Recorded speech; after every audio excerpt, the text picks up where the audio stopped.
Syederalun, Polres Nagan Raya mengadakan vaksinasi massal di Mapores setempat Senin 20 Desember. Vaksinasi kerjasama BSI dan Dinkes Nagan Raya ini dalam memacu realisasi warga yang divaksin.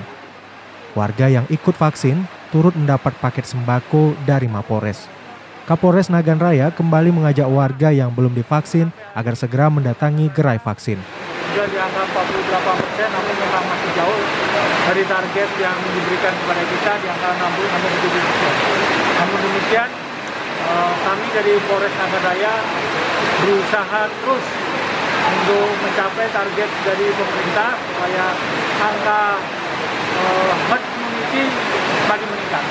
Memang banyak beberapa hal yang menjadi kendala-kendala di lapangan, di antaranya ya beberapa permasalahan masih menjadi fenomena, yaitu hoak masalah pemberitaan TV dan sebagainya. Kemudian